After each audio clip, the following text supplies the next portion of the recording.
Hello, and welcome to an adventure. I hope that you're all having a good Wednesday.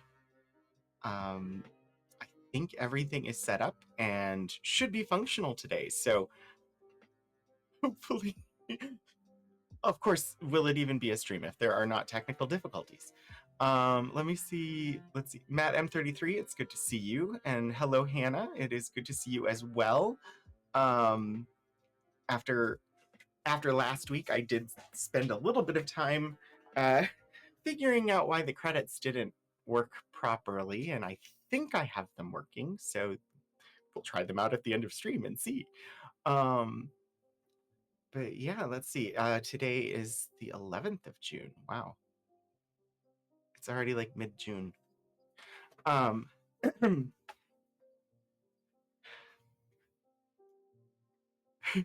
I don't know. Time is just speeding past. How is everybody doing? For anybody who might be lurking and does not know, I am Anthony Wright Day Hernandez, Community Collections Archivist at Virginia Tech, aka Rogan27. And this is the once a week show that I do where we just look at things from our collections here and see what we can learn. So, uh, amazingly, this has been going for, we're almost at 200 episodes now. We're in year 5.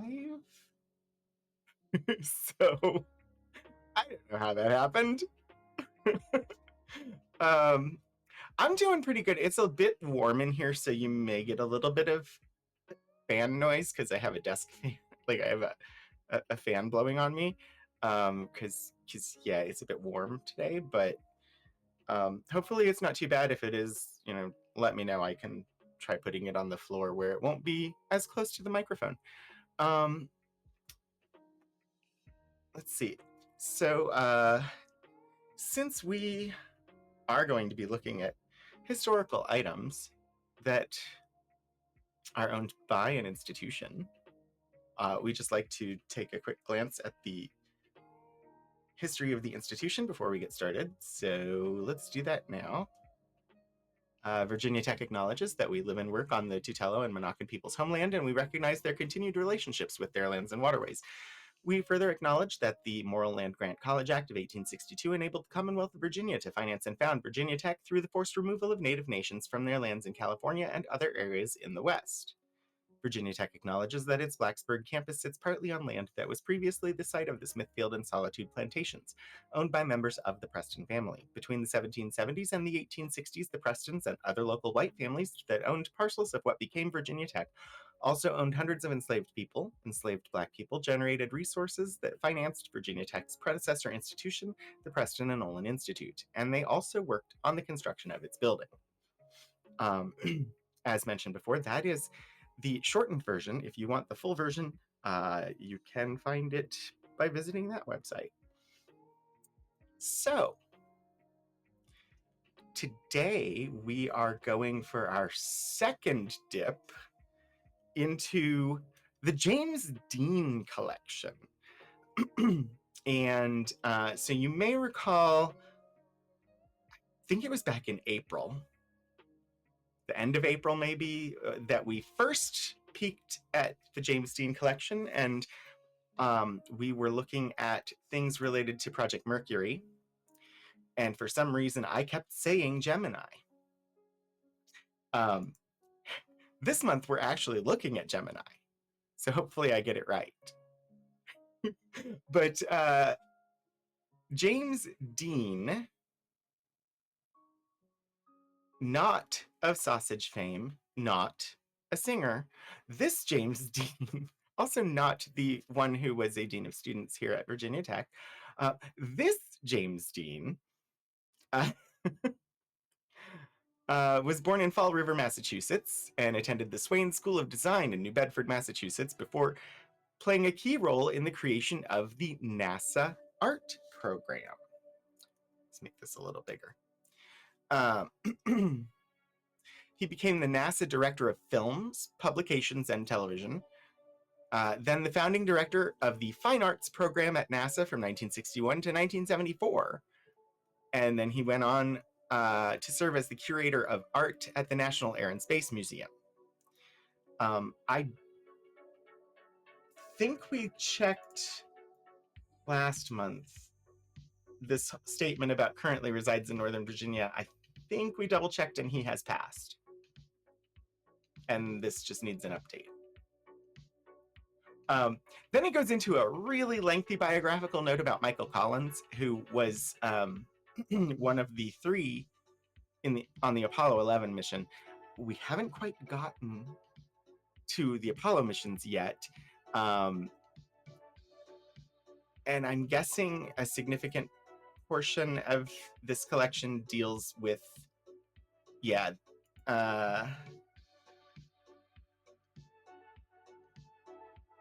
there must be a bunch of stuff about Michael Collins for us to include his biographical note as well. Honestly, I don't remember. We looked at it in April. I don't remember. We will find out. Scope and content. Reference material that was used for the production of artwork for Collins's book, Liftoff, The Story of America's Adventure in Space. NASA file photos.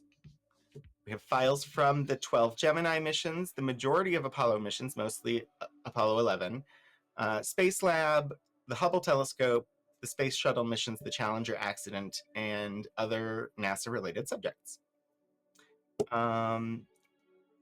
We looked at the Mercury stuff last month.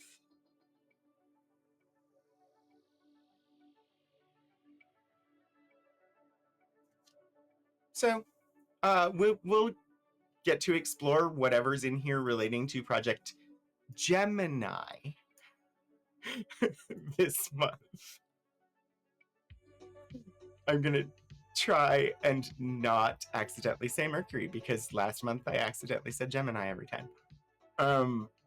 So you're free to peruse the finding aid. If there is a folder title that seems particularly interesting, let me know, and we can make sure that we take a look at that folder.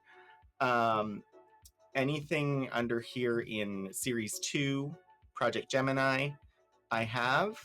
I also have a little bit of stuff in box... Well, I also have box 7. I'm not sure why yet. We'll find out. Because as always, I haven't actually looked at any of this stuff in advance. So we had to discover it together. But first, let's just review what was Gemini.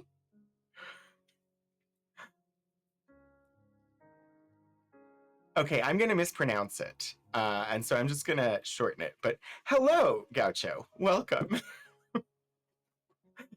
Hello. How is Chile today? Chile today. I could try to say that whole thing, but I would definitely mess it up.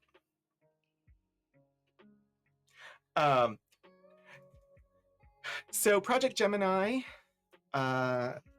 just a little bit of overview here before we dive into the archival papers. I said Gaucho. Well, that's about as much of it as I can get. So this is from NASA's website, and I just want to do a little bit of overview before we dive into the documents that we have. Project Gemini, the bridge to the moon, designed as a bridge between the Mercury and the Apollo programs, primarily to test equipment and mission procedures in Earth orbit and train astronauts and ground crews for the future Apollo missions, the Apollo missions being the ones that were intended to reach the moon. It ran for 5 years and a total of 12 missions.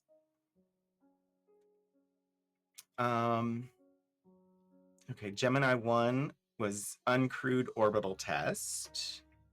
Gemini 2, another uncrewed test mission, which was a suborbital ballistic flight and reentry. Okay. They were trying to demonstrate the adequacy of spacecraft reentry module's heat protection.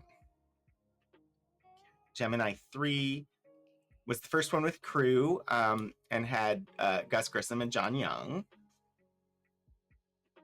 4, McDevitt and White, and included the first American spacewalk. Of course, America was second place regarding spacewalks. The Soviet Union managed to do a spacewalk first. Gemini 5, Cooper and Conrad.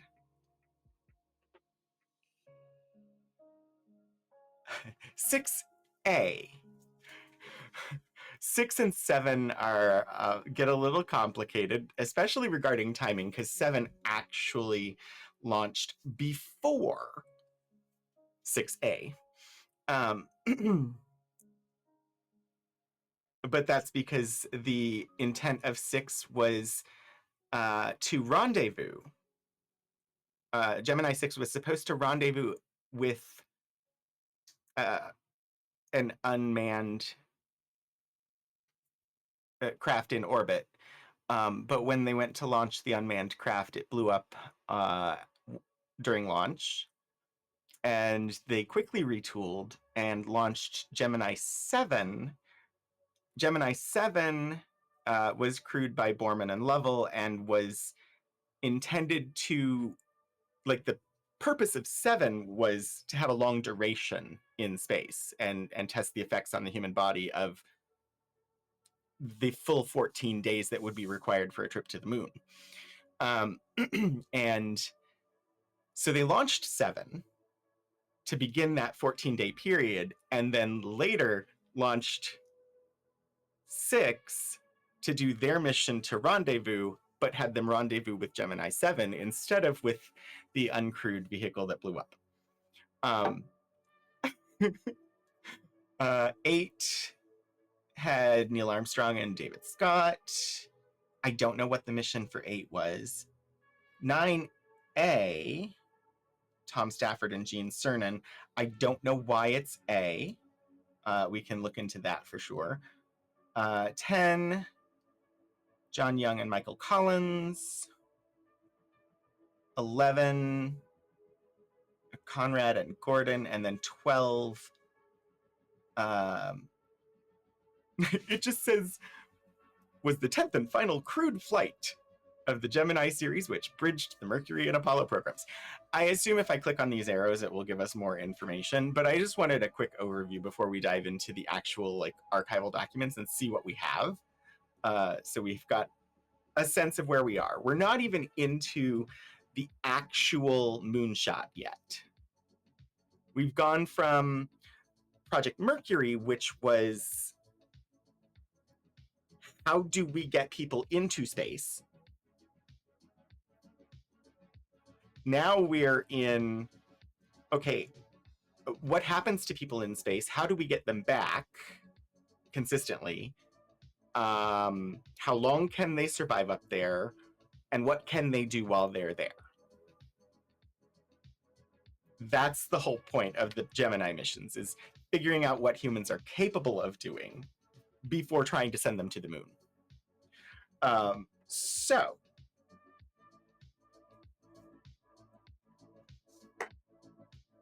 I've got a box here from James Dean's staff, and as always, I have not looked at these things. My student assistant has. And so there are some flags in the folders to let me know where interesting things are, so we don't get bogged down with some of the less interesting things that end up in the archives. Since we have a limited time, there's so many things and not enough time. The first folder we're going to look at is apparently Gemini ejection seeds, which sounds very interesting.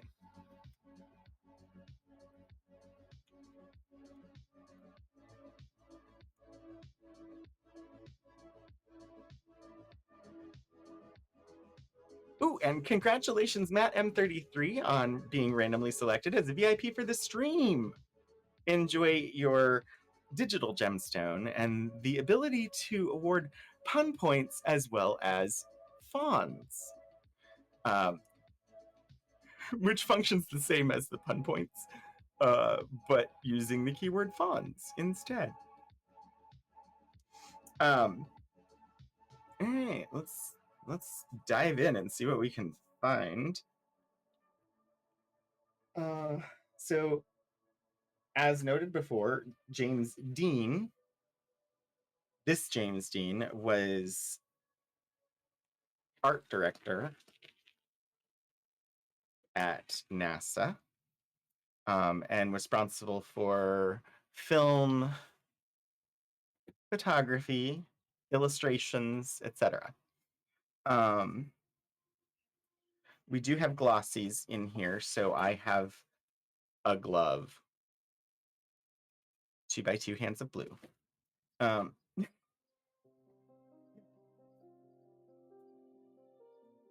I also have cotton gloves, but these are just as effective for the purpose and allow more dexterity. Okay, so let me see what this says about the picture, and then we can flip back to the picture. Let me zoom in a bit. And I don't know how focused this is going to be. I will freeze it here.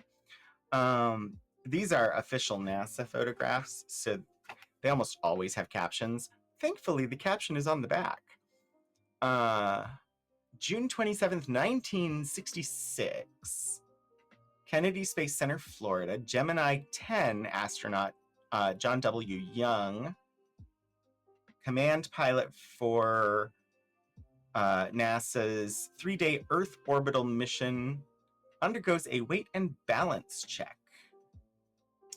Plane for the Gemini 10 mission, or plans for the Gemini 10 mission include rendezvous, docking, and extravehicular activity. Okay, so a weight and balance check is apparently what's happening in that photograph. It's a really nice, like, headshot of an astronaut. Let's see. Kennedy Space Center, Florida, Gemini 10 astronaut John Young. Weight and balance check. Yeah, okay, same caption. A different look at the weight and balance check underway. This is not a photo in portrait mode. This photo should actually be oriented that way. Not surprisingly, because the design, actually, I don't know. We'll have to look. Mercury was designed so that they were laying on their back. I assume Gemini is the same, but I don't actually know. Hi, Key Squared. Thanks for the 47-month resubscription. Several little nods to Firefly from Nathan Fillion when he was in Castle. I imagine so, including blue gloves and him making a 2 with his fingers when he put the gloves on. We never, I mean, we did find out what the 2x2 hands of blue was, but every single time I put on the nitrile gloves, I think of that phrase. I'm just gonna double check the caption here. Oh, no, this one's different. Okay. Again, Kennedy Space Center. Joe Schmidt, suit technician, briefs the rescue team for the Gemini 10 mission. Schmidt is showing the crew how a heel of an astronaut's boot is shaped and what is required if the astronauts have to be gotten out of the spacecraft in an emergency. Demonstration is part of a briefing for the rescue teams who will be on standby during the countdown and launch at Cape Kennedy. Air Force pararescue units and Marine demolition team swimmers will be aboard helicopters, boats, and amphibious landing craft in readiness for a launch site abort. So lots of staff ready to deal with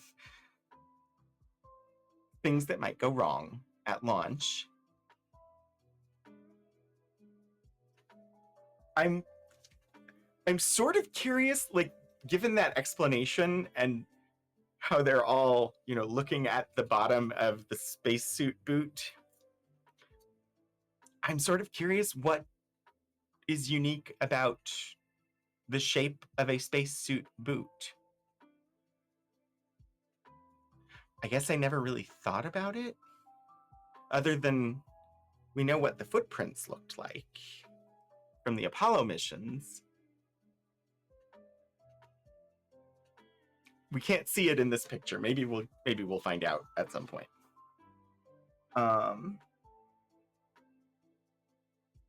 Let's see. What is this? Oh, right. This whole folder is about ejection seats. So this photograph is the Gemini ejection seat. I know it's very faint. It is in fact very faint. It's mimeographed on there, and that's about as sharp as those letters get. The Gemini ejection seat, which is much like those used in present-day high-performance aircraft, present day being 1966, will be used primarily for emergency escape during launch or for emergencies in the recovery phase. These ejection seats replace the escape tower. Oh, sorry. This is actually present day being 1963 for this photograph. And so these are ejection seats similar to like what jet aircraft would have, except, again, these are going to be mounted on their back because the astronauts will be loaded in on their back.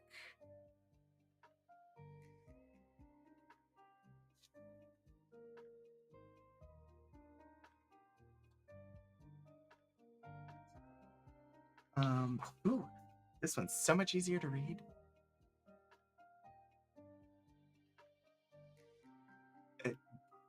Undated, Naval Aerospace Recovery Facility, El Centro, California, ejection seat test, view of F-106 dummy and seat installation prior to drop test.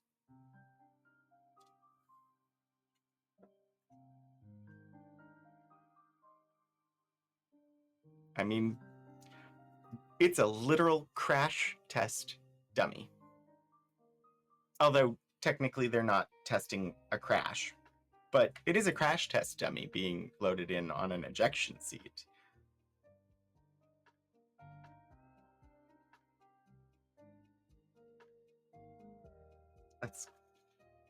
I think it's neat.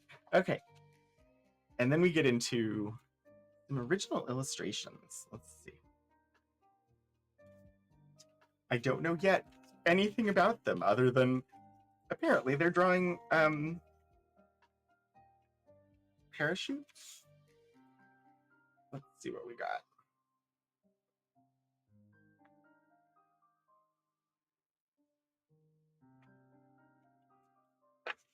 Most of the illustrations in this collection were specifically for Michael Collins's book.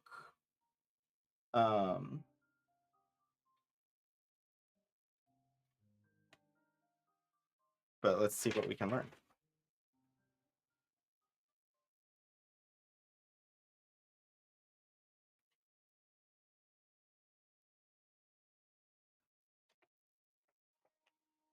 It is rather interesting here.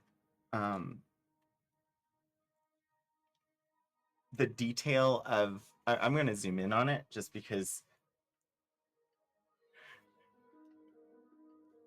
it's an illustration of the process of ejecting from the Gemini capsule. And this, of course, the NASA art director is the one that did these illustrations. This is his collection. And this is a very basic illustration, like not like ready for publication or fully fashioned, but it's a neat little sketch. So you've got over on the left, yes, left, over here, you've got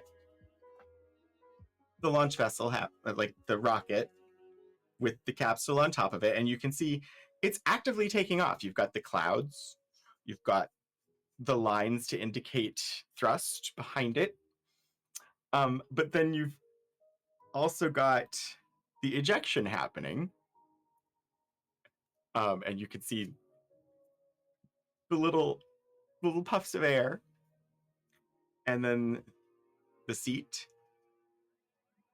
and then the astronaut and the seat depart from one another, and the drogue chute deploys to eventually open into a full parachute.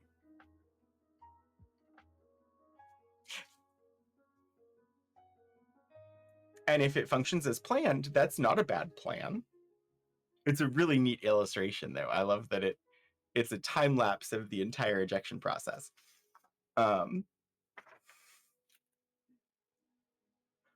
Okay, so let's see here. We've got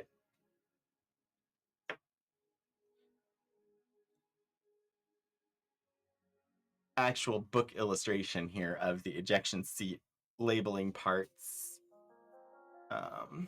Let's see if there's anything particularly interesting. Crew seating and restraint details. Shoulder straps, electrical disconnect, chest strap, oxygen inlet, lap belt, harness release control, oxygen outlet, leg strap, personnel parachute drogue mortar. Okay, so that's the explosive that would trigger the drogue chute to deploy. And I'll get an official definition just so that I don't misrepresent, because I've never actually trained for parachuting or anything. A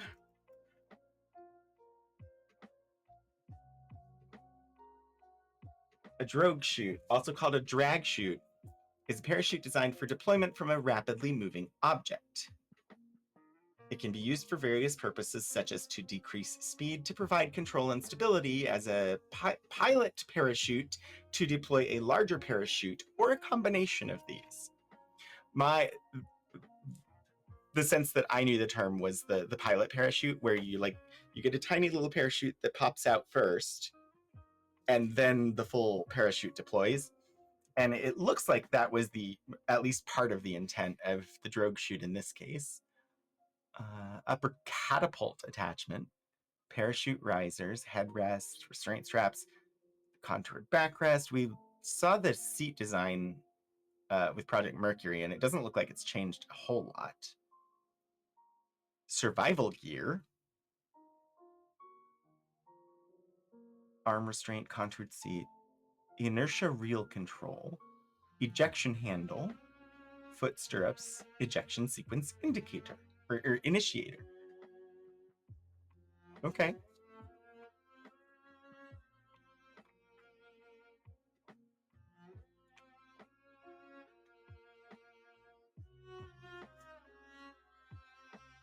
I mean, they didn't have ejection seats in Project Mercury, so I suppose having them for Project Gemini is a step up.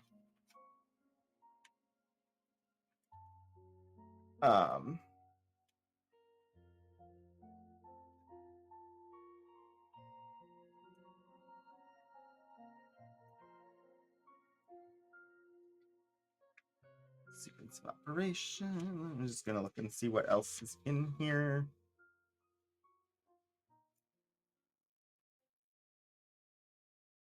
This is interesting. Gemini high altitude ejection. When the Gemini ejection seats were used in an emergency during flight, a balut had to be used to stabilize descent until parachute altitude was reached. This sequence is shown, so that's the drogue chute, is the balut. This sequence is shown in the sketch above. At right, a jump test of the balut is being conducted at the Naval Parachute Facility, El Centro, California.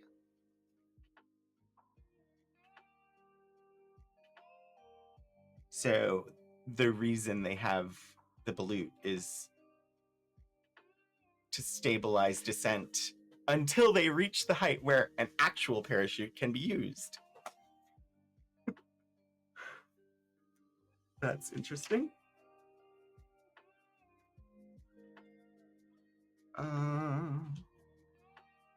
Your oxide photo that we saw earlier. Okay. I would say for our first folder in this topic today, ejection seats were not uninteresting.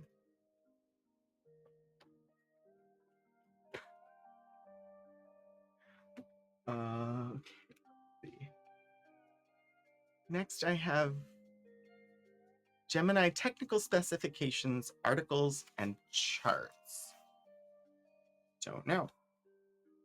Technical details. Photos of orbit.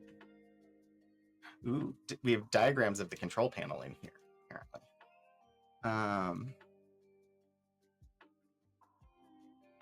We also have some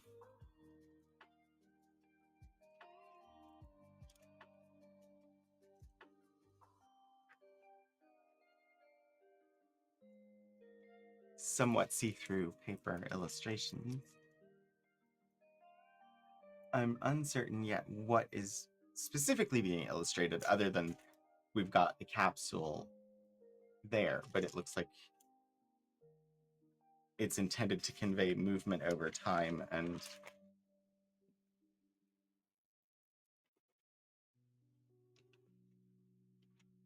it's interesting to see like some of the like quick sketches.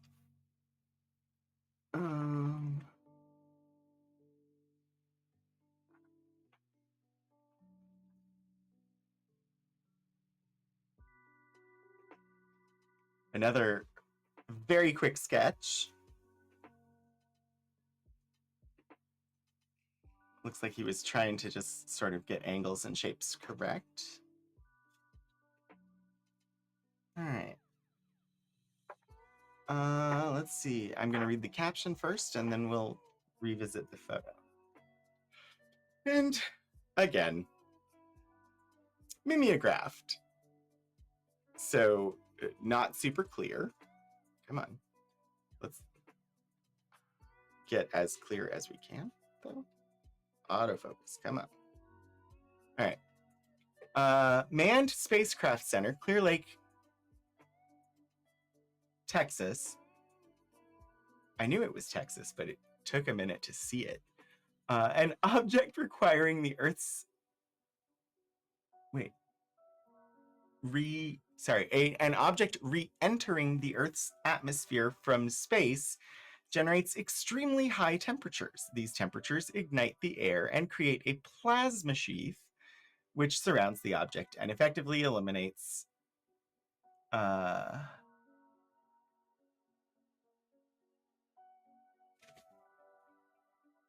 radio communications with it.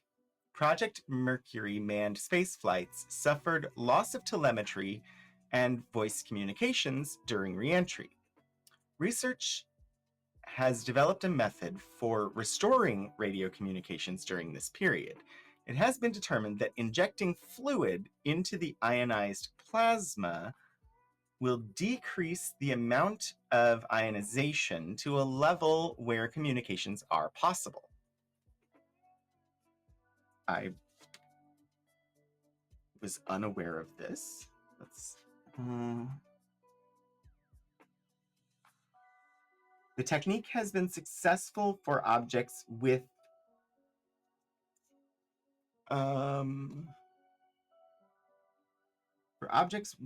a minimum, nope.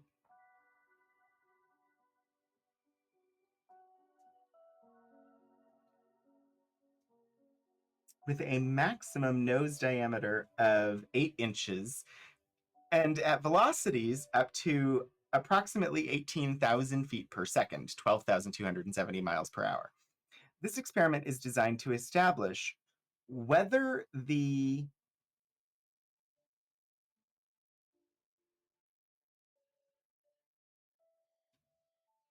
I have no idea what that word is.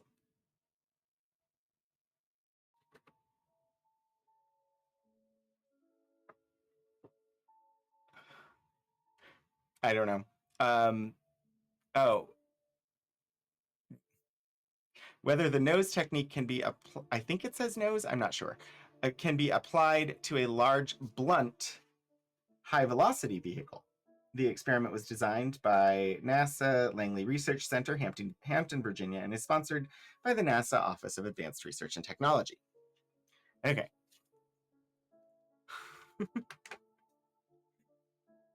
I'm guessing they discovered that it couldn't.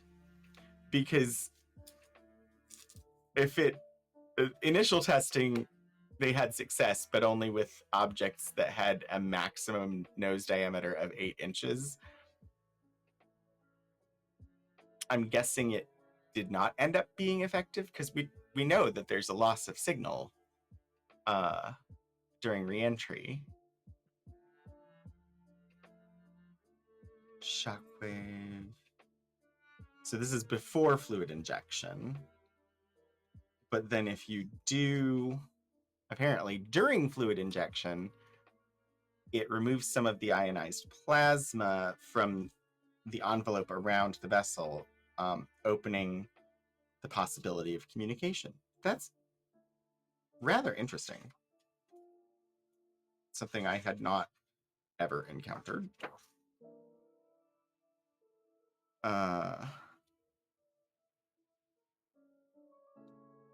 Spacecraft responses to orbital attitude control thrust. Roll, pitch, and yaw. Just illustrations of them.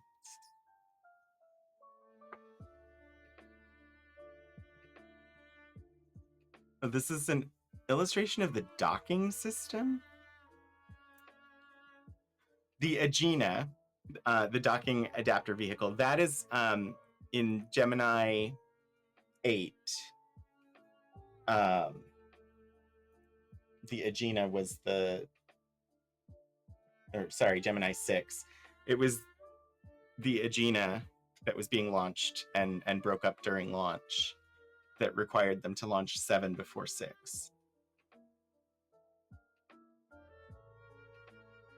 Docking adapter, cone, indexing bar, light.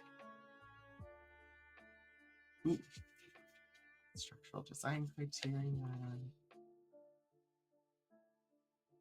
Operational characteristics of the docked configuration. Body position, hatch closing.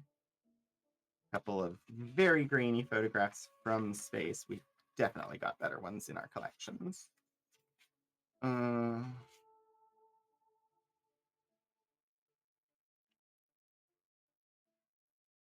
So the note from Jules was that there are good diagrams of the illustrations, diagrams of controls. Is this what was being referenced, or are there others?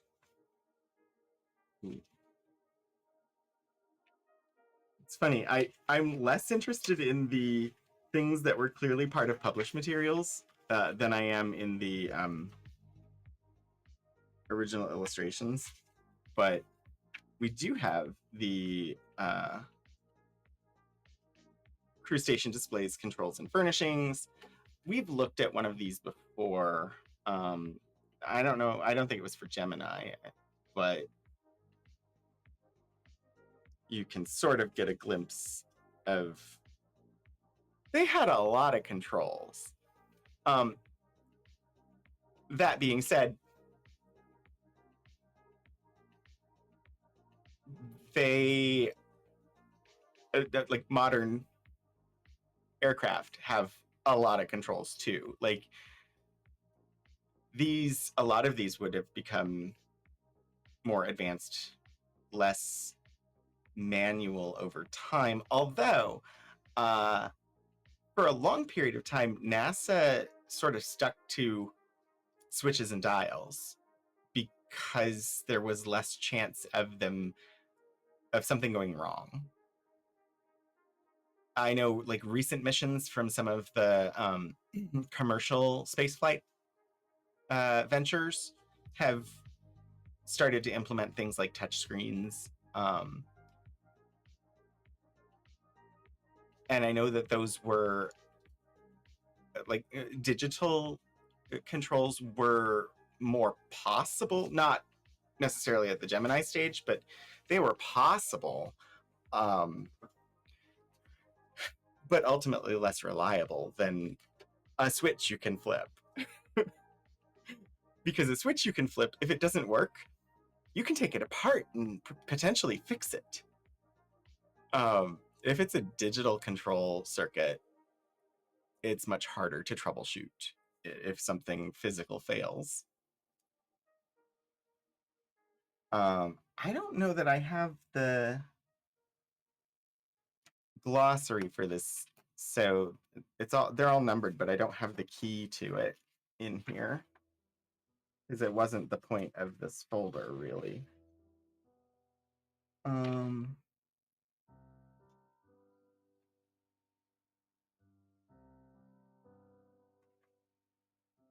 This is an interesting illustration. So this is the Gemini crew module during re-entry. And so you've got sort of the plasma envelope developing.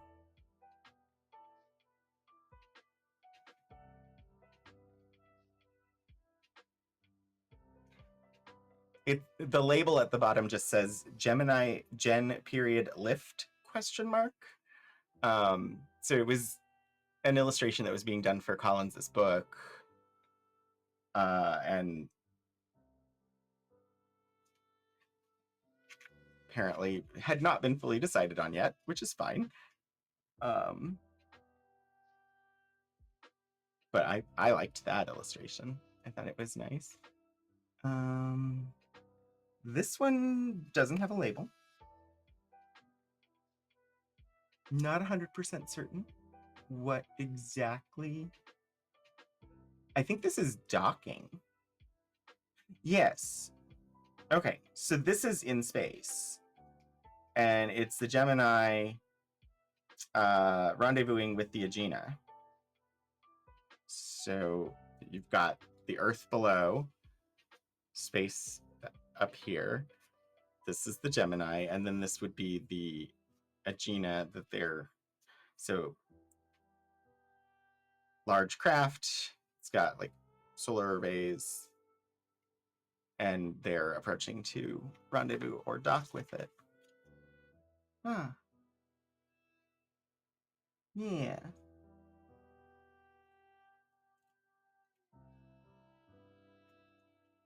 It's more clear there.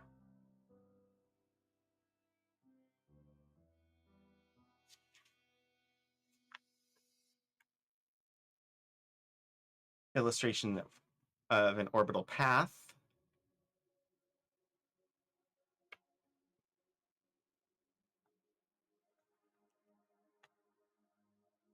Oh, those are from Skylab.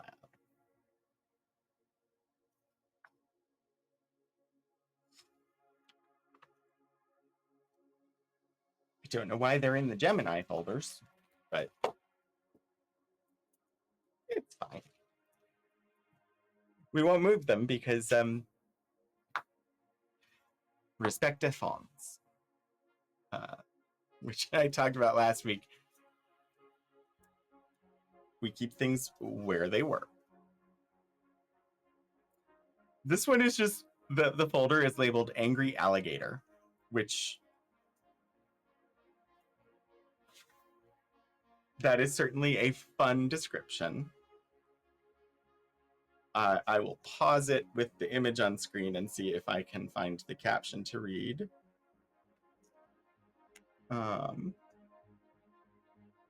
Yep, okay. June 7th, 1966. Manned spacecraft Center, Houston, Texas. Angry Alligator. View of the augmented target docking adapter with fiberglass cover still attached, as seen from the orbiting NASA Gemini 9 spacecraft. North is in lower left corner of picture. Island at left is Los Rocas, Caribbean Sea, is directly below the ATDA. Caracas, Venezuela is at right below cloud cover.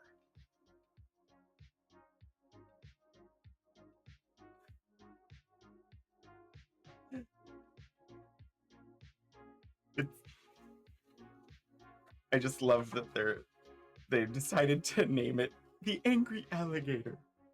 That's just, here's another view of it.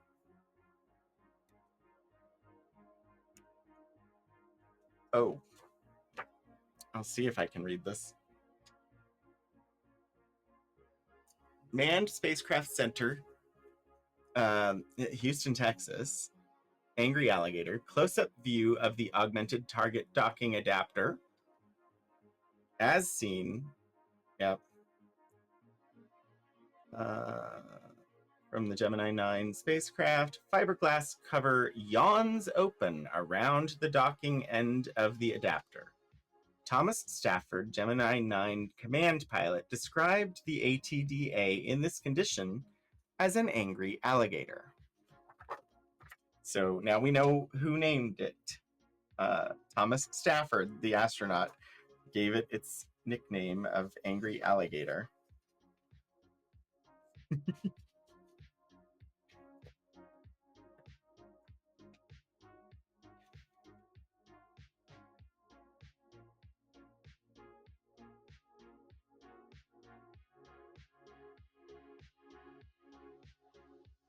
Huh.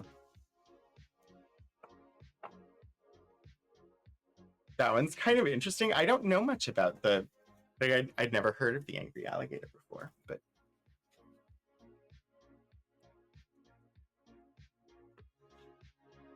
that's interesting. Oh, next up, we are going to take a look at the Agena. The Agena target vehicle. The note from Jules says, great photos and explanation of Gemini docking system.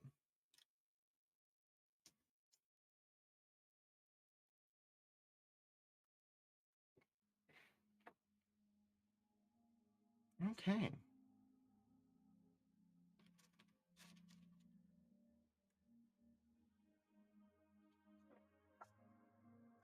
June 1st, 1966.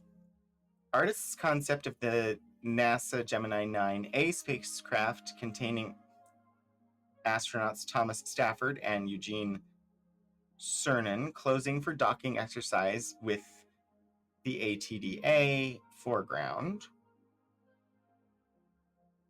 185 statute miles above Earth. The 13-foot, 1,700-pound ATDA was orbited June 1st by an Atlas launch vehicle, but was not followed aloft by the manned Gemini spacecraft and Titan booster, which experienced technical problems.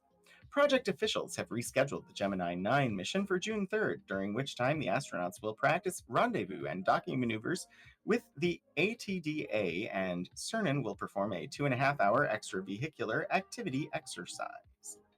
And yeah, so this is Gemini 9, which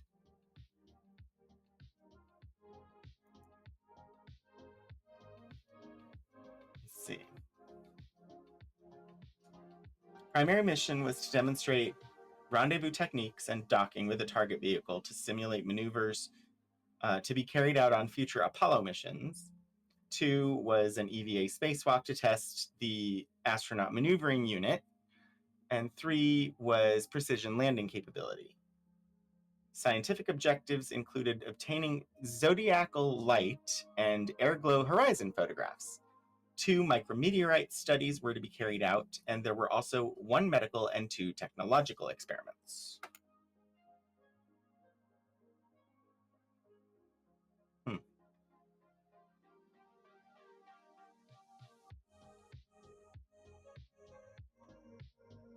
There's a whole article on NASA's website. I'm not going to read it, but I'll just show you. 55 years ago, Gemini 9 and the Angry Alligator. I'll grab the link here and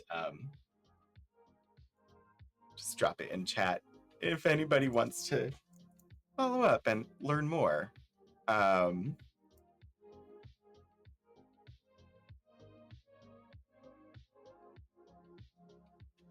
Interesting.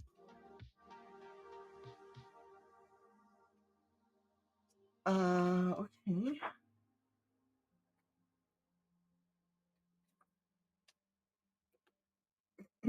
But we're supposed to be primarily focused on the Agena at the moment, so I think that's what the next photograph is going to be. That previous photograph probably belonged in the other folder with the angry alligator, but again, even if it was misfiled, we don't move it. We leave it where it was when we got it. So September 13, 1966. Space Rendezvous Gemini 6 maneuvered to within a few feet of Gemini 7 to accomplish the world's first rendezvous in space on December 15, 1965. This photograph showing Gemini 7 was taken through the hatch window of Gemini 6 during the rendezvous and station keeping, which lasted about 5.5 hours at an altitude of 160 miles. Okay, so once again, this folder is labeled Agena target vehicle, and we in fact do not have a photograph of the Agena. However, I would say it's still appropriate because the Gemini 6 mission was supposed to have the Agena, and as I mentioned at the top of stream, the Agena blew up, requiring them to come up with a different way to test rendezvous in space by launching Gemini 7 early and having 6 and 7 rendezvous with each other, which ultimately enabled this photograph. Whereas, so this photo that we looked at a minute ago, this is an artist's conception. This is an illustration. This would have been an art piece done under the direction of James Dean, who was the art director for NASA, whose collection this is. But this is an illustration, whereas this is an actual photo taken in space. They were really good at illustrating, but like if you saw this and you weren't really looking that close, it might not be obvious that it was an illustration rather than a photo. But if you take a second, you can tell that this was prepared. These are models that are being photographed. And just the border is a little too crisp.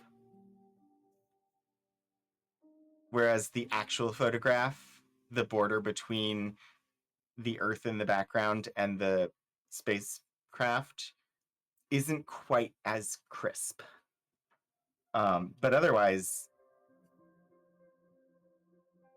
pretty believable.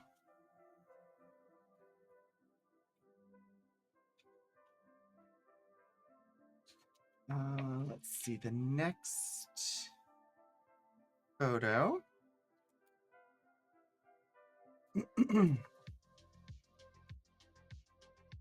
This is July 15th, 1966. Wonder if the fact that the illustrations look like photos, if that becomes fuel for flat earthers. Probably. Because they did such a good job of creating artist conceptions. However, every time it is an artist conception, the official caption with it says that it's an artist's conception. It will tell you whether it's an artist's conception or a photograph. Dual Rendezvous. Bell Aerosystems Company artist, also hi Concilians. Bell Aerosystems Company artist J.J. Carr's impression. Again, so this is an artist's conception, not a photo. Although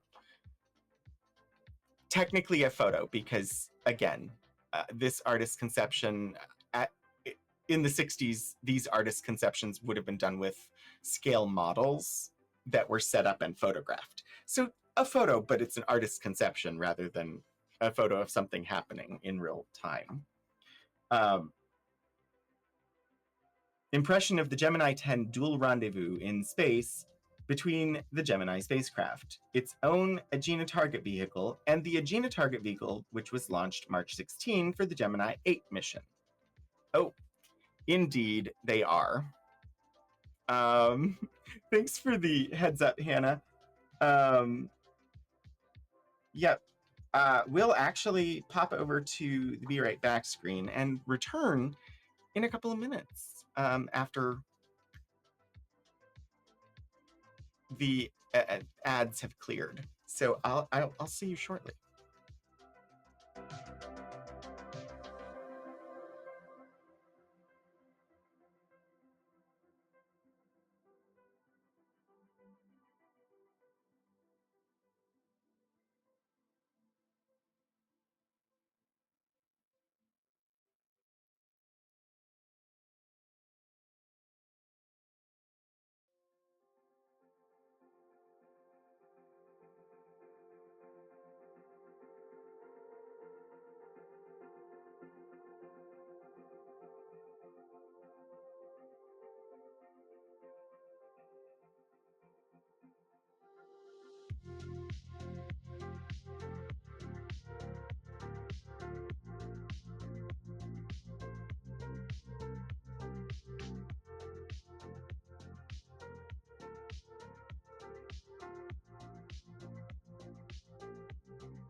Welcome back from the ad break, and welcome in Raiders. Hello, 16-bit Eric. It is great to see you.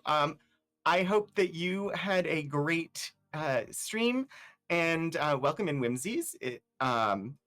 If you're new here, I am Rogan27, aka Anthony Wright Day Hernandez. I'm the Community Collections Archivist here at Virginia Tech, and this is the stream where I bring you things from the archives and we see what we can learn together. So welcome. It's good to see you. If anybody is here and is not already following 16-bit Eric, I encourage you to do so. Eric is a wonderful streamer with a great community and well worth your time. Let's see here. I saw a Neo Gets. Welcome. Shadows of Life. Hello, Geek Filter. Welcome. It's good to see you. And indeed, thank you, Hannah. Today we are exploring papers from James Dean. This James Dean worked at NASA and was the director of the NASA art program, initiated the art program, so all of the illustrations, etc., and a lot of the design work, like that you see pictures of from the space program, that was all under his direction. And then he later went on to be the art director for the National Air and Space Museum in Washington.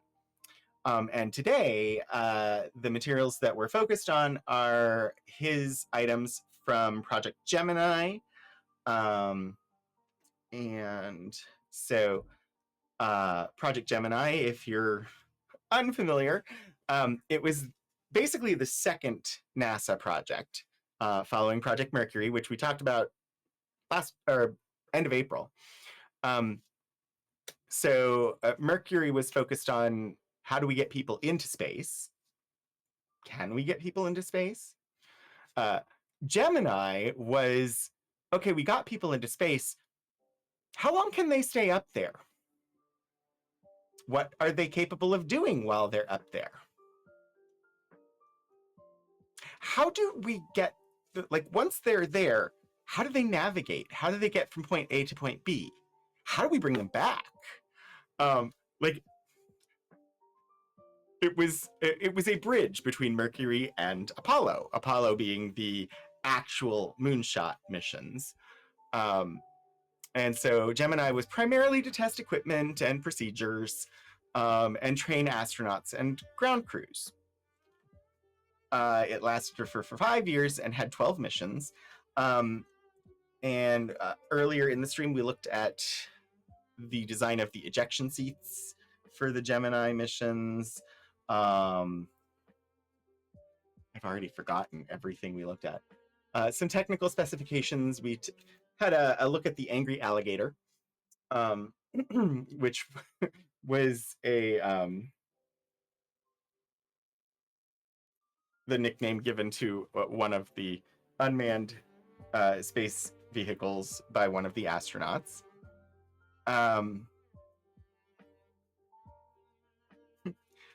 Hello, Everton's Best. So, documents.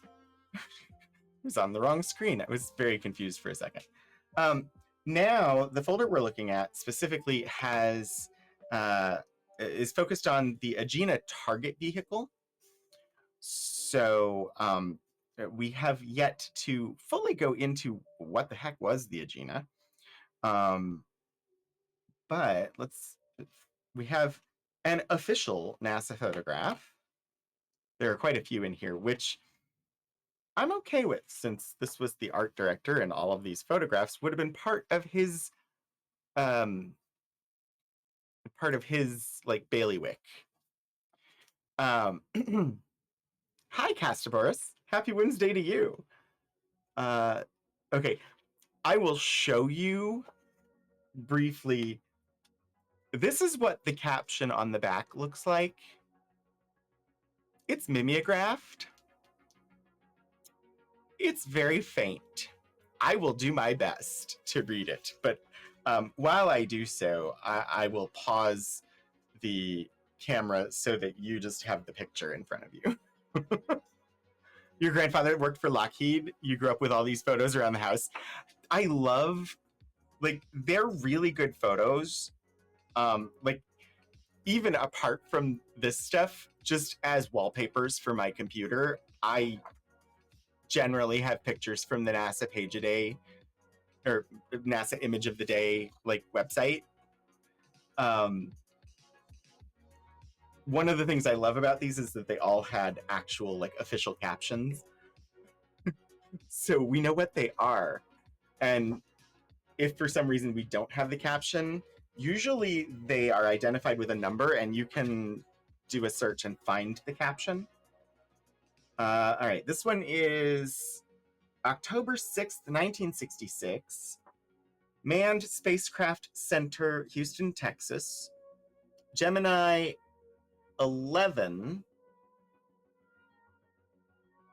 photography, or photographing the Agena target docking vehicle at a distance of approximately 100 feet from the NASA Gemini 11 spacecraft. This view was taken after disconnection of the tether between the two space vehicles.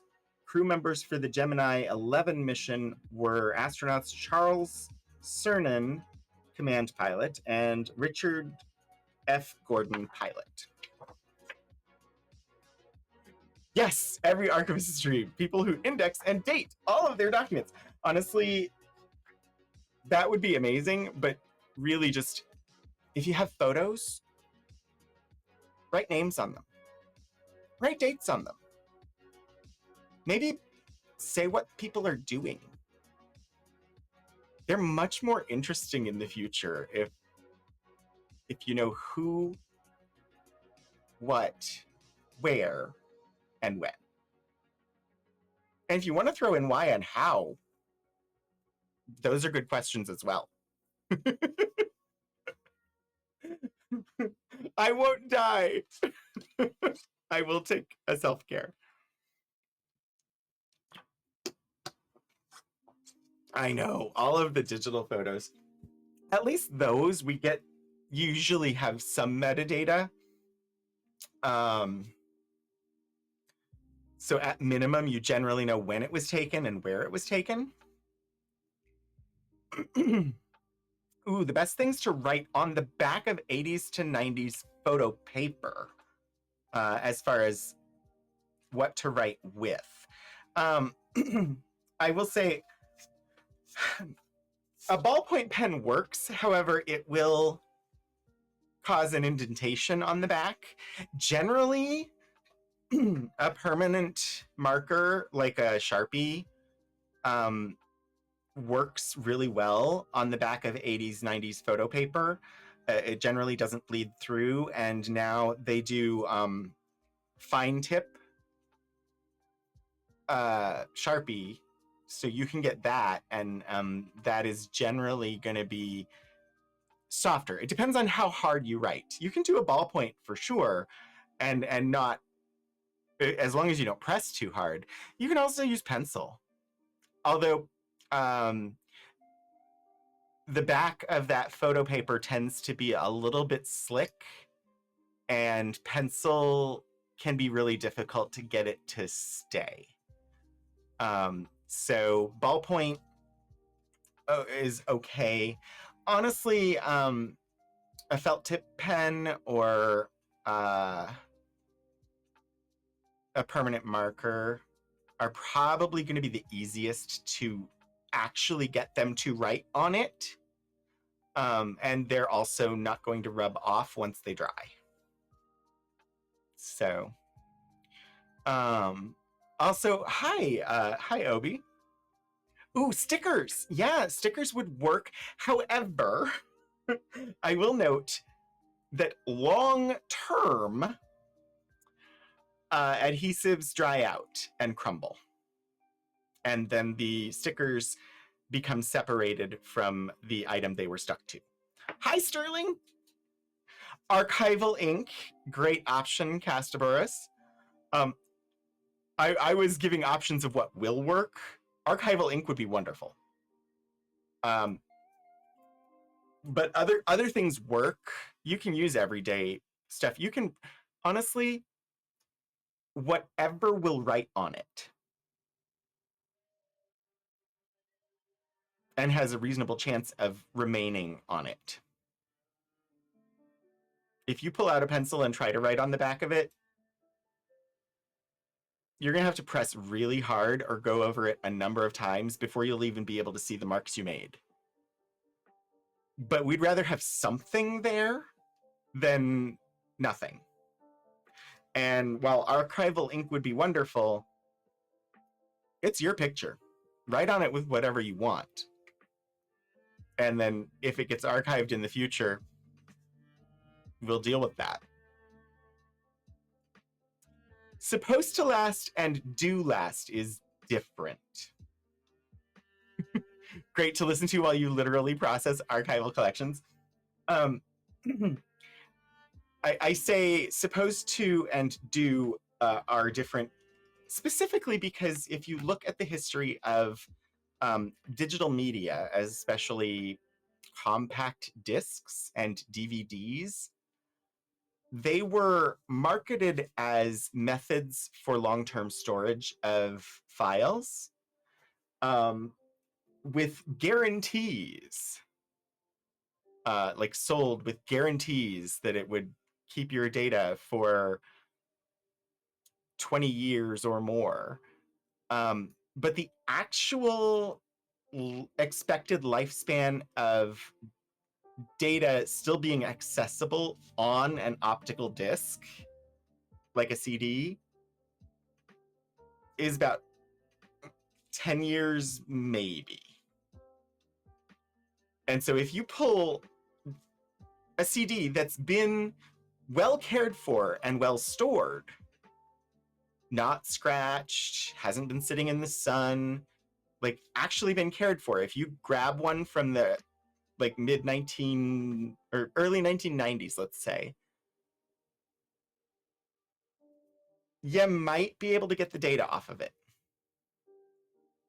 But it also might have lost data because the ability of that disk to actually retain the information written to it in reality is roughly 10 years or possibly less. So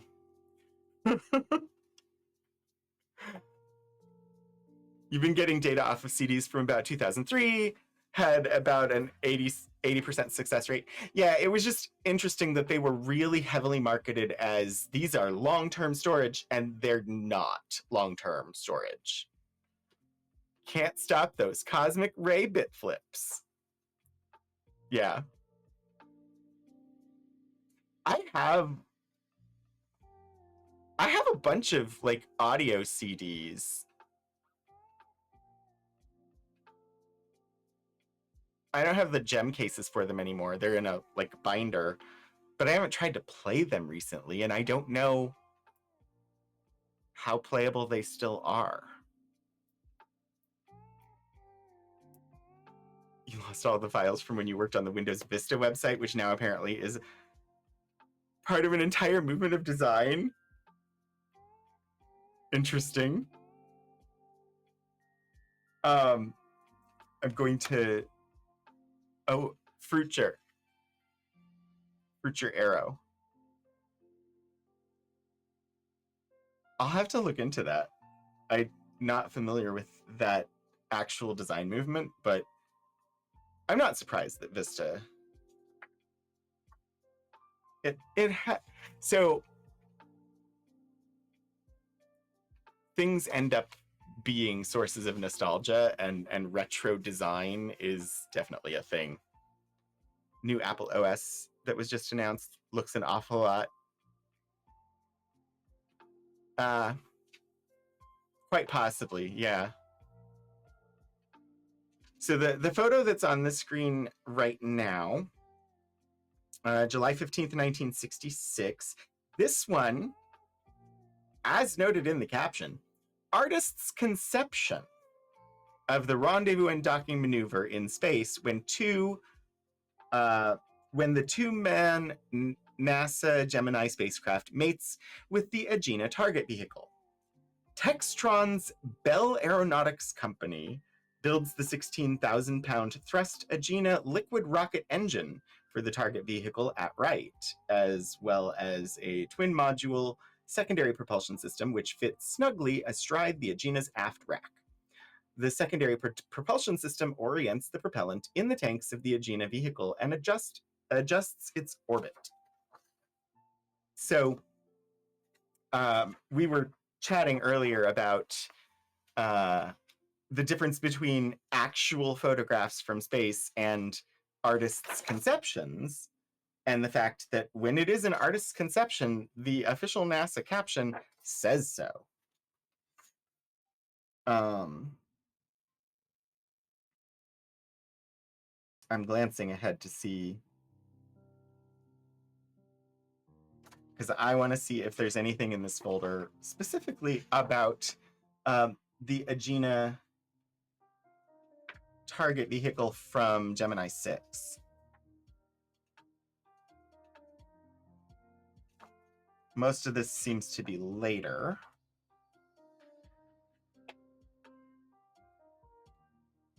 Gemini 11 and 12, for sure. Should be sorting through the cabinet of badly preserved departmental history records today, but instead you're home with a cold. Oh dear. I'm sorry, Key Squared. But I'm glad that the stream is welcome. Let's see. So the reason I was specifically looking for the Agena, or information on the Agena from Gemini 6, is it never made it to space. It blew up. But we did have some more images here. Let's see. We'll look at a couple more and then move on to another folder.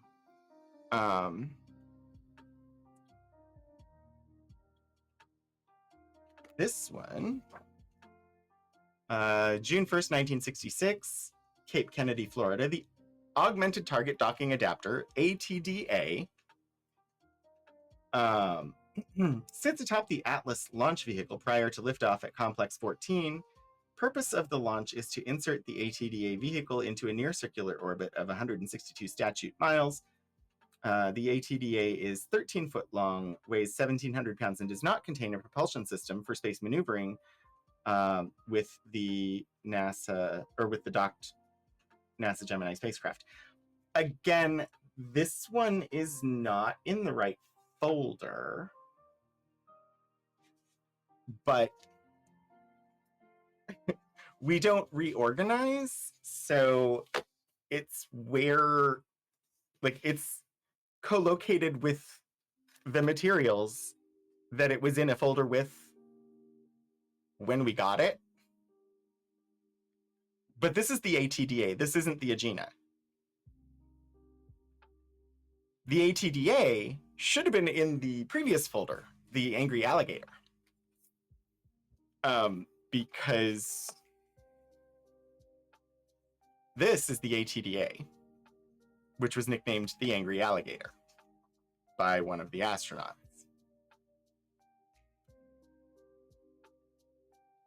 That is not the same as the Agena, which is what this folder is supposed to be focused on. That's not to say, like, I'm not upset about it. It's just, I'm trying to be precise and not confuse the Agena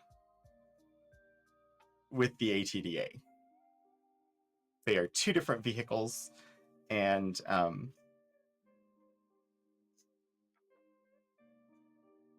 there are two separate folders for them.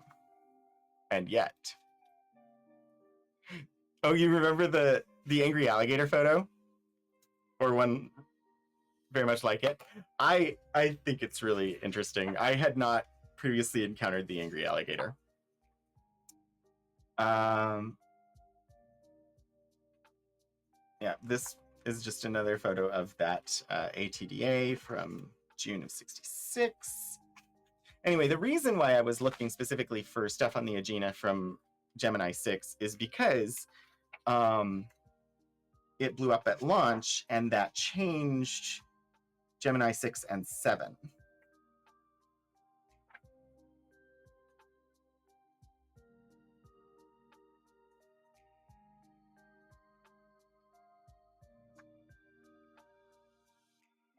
This one, again, not the Agena. This is the ATDA. But it's a nice photo or a nice picture, and has a good caption. So June 1st, 1966, depicted is a mock-up of the Augmented Target Docking Adapter, ATDA, that was orbited June 1st from Cape Kennedy by the National Aeronautics and Space Administration at the start of the Gemini 9A mission. The manned portion of this flight was canceled due to technical problems. Astronauts Thomas Stafford and Eugene Cernan are scheduled to rendezvous and dock their Gemini spacecraft with the 13-foot-long, 1,700-pound target vehicle 185 statute miles above the Earth. The ATDA, which was orbited by an Atlas launch vehicle, does not contain a propulsion system for space maneuvering with the docked Gemini spacecraft. Let's see what's in here. Yeah. These last two, it looks like, will be... Oh, no, we already saw that photo. It's just another copy. This one, though, is new and interesting.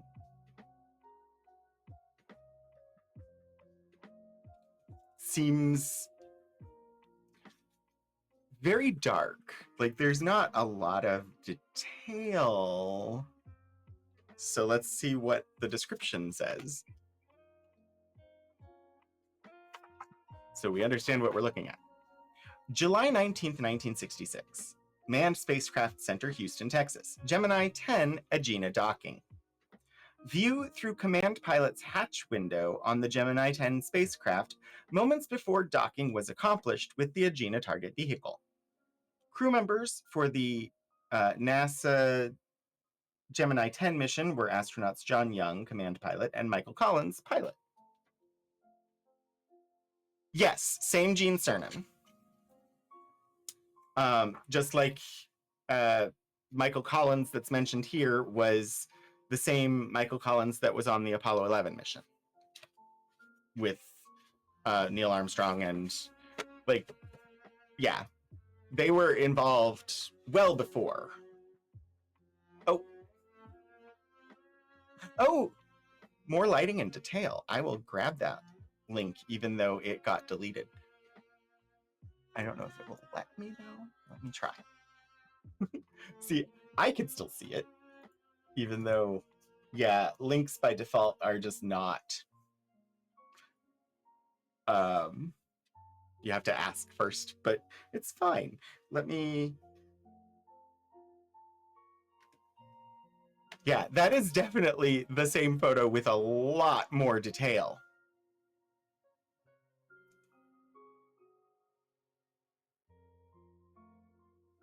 Like, I'm curious about that, though. Because why is it so different?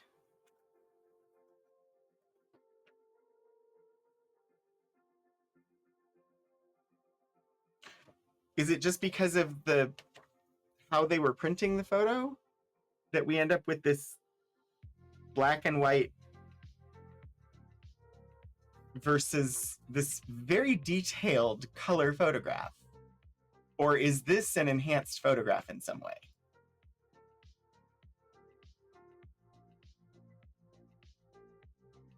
Oh, the GTX. Oh, okay, GT. That's just referencing Gemini 11. Successfully docked with the Agena target vehicle. Clearly visible outer space. NASA identifier S6646144. And this is 66H1023. I'm guessing that they went back to the original film and created new prints after photograph technology improved. Like, this was what they were able to get from the film in the 60s versus the color photograph being what they were able to get from the same film in 2010.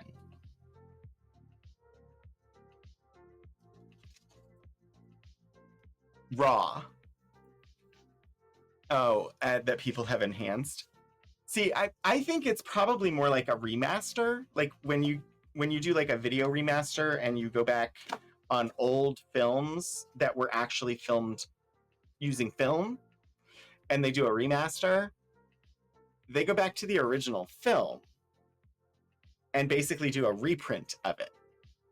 And you can do it then and get higher quality because the cameras were capable of capturing more detail than they were capable of printing or displaying.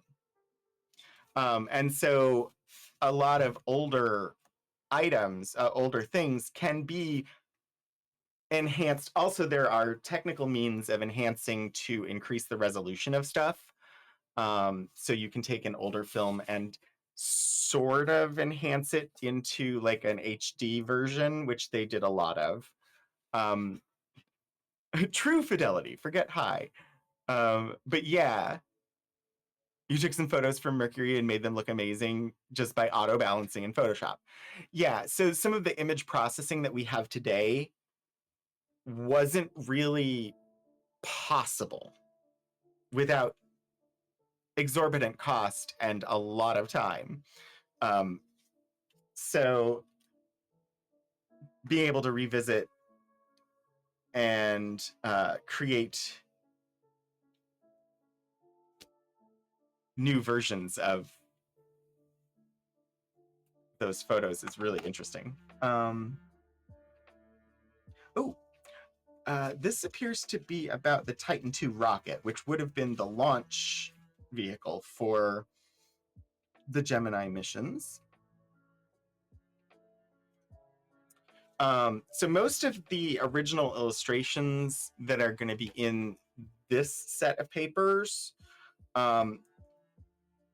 this was James Dean working on illustrations for Michael Collins's book Liftoff.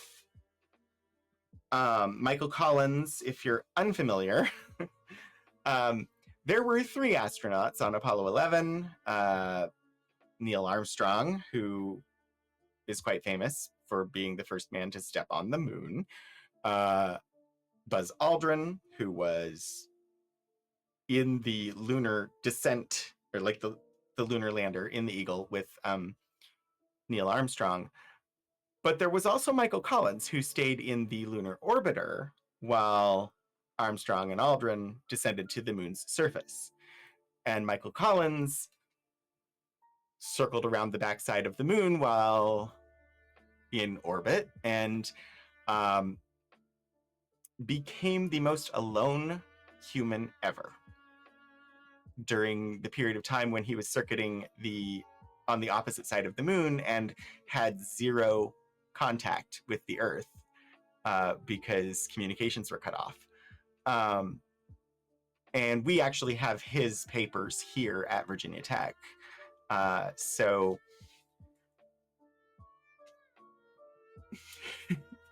his story is quite interesting. Geek Filter, thank you so much for the subscription. He didn't draw the short straw. He didn't want that kind of fame. They actually had rotations. So they all had the potential to be Neil Armstrong. At least all of them that were the mission commanders. So they had slots for who was going to be doing what and when, and ultimately there was rotation, and it was partially chance as to who ended up being the ones to actually set foot on the moon. Because if I believe, I would have to dig into, and we'll look at it next month. There were specific intents for the missions. 11 was not the first mission that was meant to land on the moon. It was just the first one that was able to land on the moon. So 11 was not supposed to be the mission with the first person on the moon.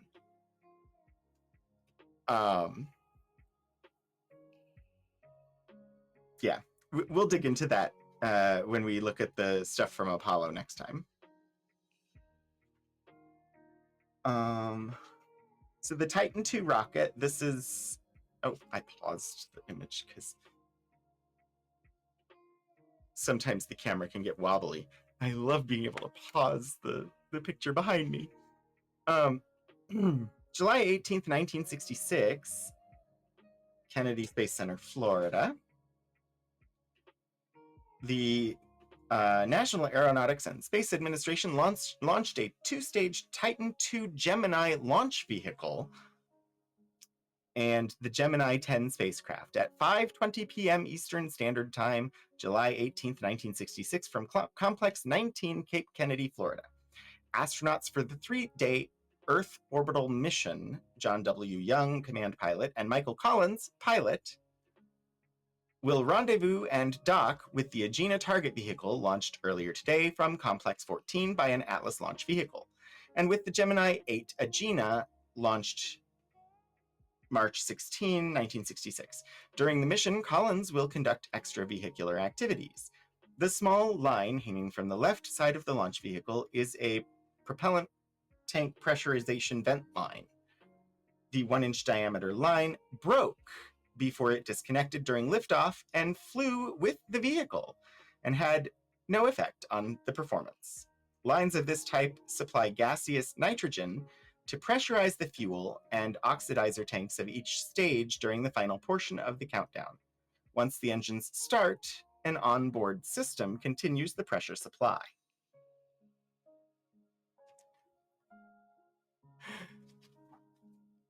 It's that, to me, is just reading that is terrifying. Like,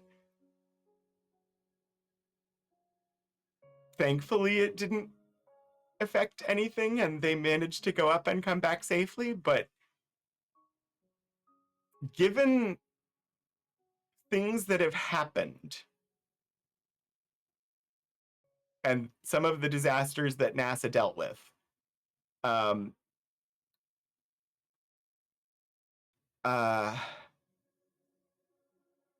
my brain is not going to deliver to me the name of the one I'm thinking of. Hang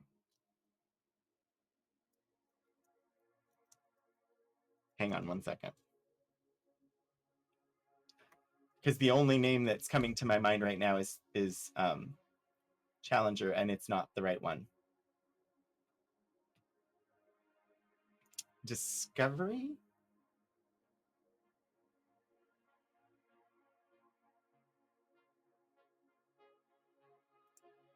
Was it Discovery?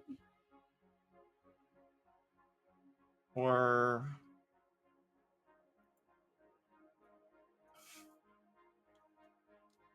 Columbia. Thank you. It was Columbia that I was trying to think of.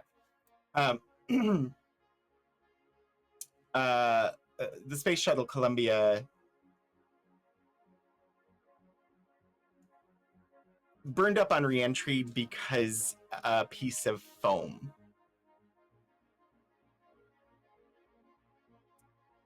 broke off during launch and impacted and caused damage to the heat protection on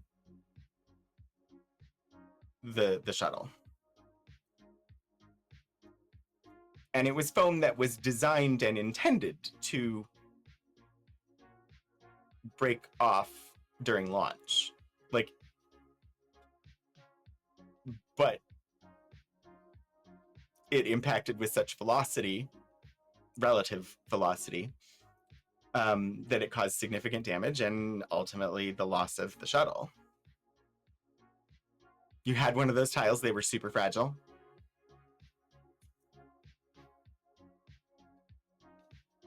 Nixon's alternate speech? I have missed something. I think the Titan II is what they used to launch the Phoenix. Oh, in Star Trek First Contact? That would make sense. But yeah, I would be interested. That'd be interesting to know for sure. Oh, had the Apollo 11 crew been stranded? I don't think I have read that. That would be interesting to see. We might actually have that. I will make a note, since next month, when we return and look at the James Dean papers again, we will be focusing on the Apollo missions. I'll look and see if we have a copy of that speech in our collections.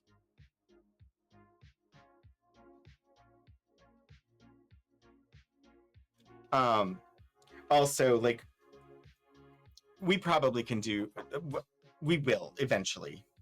I've looked at Michael Collins's papers once on stream because he actually passed away on a day when I was scheduled to stream, but that was the first year of streams. And I retooled very quickly that day, scrapped the initial plan, and I probably will, Hannah. Yeah. We refocused and I looked at the Michael Collins material. But we could do it more intentionally. And do like we're doing with the James Dean stuff and focus specifically on other, or specifically on a topic within it, whereas I just grabbed as much of it as I could and had it nearby. T squared. It is indeed neat.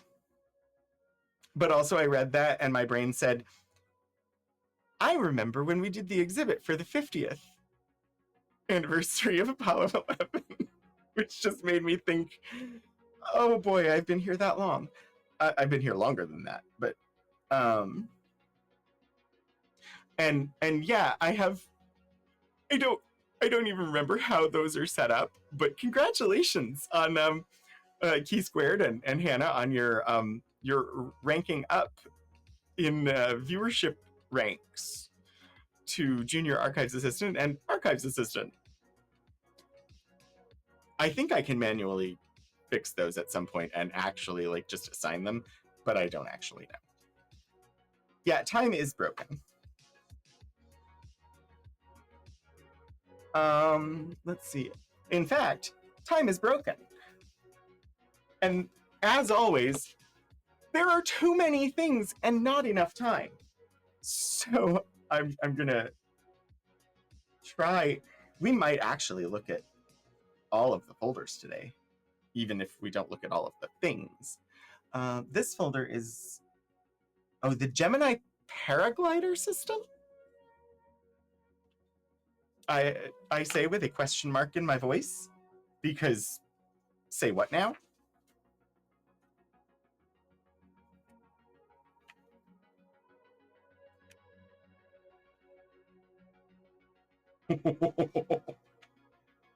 What? I have not previously encountered this.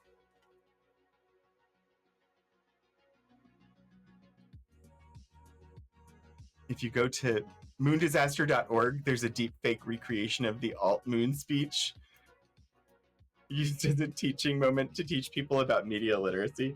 That is I'll look at that to possibly have on hand for next time, because that sounds interesting.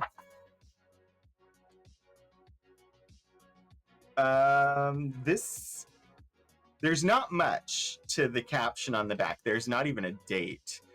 This is NASA photo number 62 Gemini 38. Paraglider, full deployment. That's the entire caption. Paraglider, full deployment. I need to know about the paraglider. Because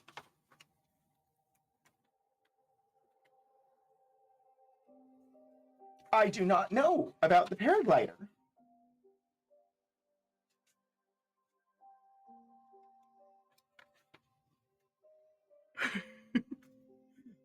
Okay.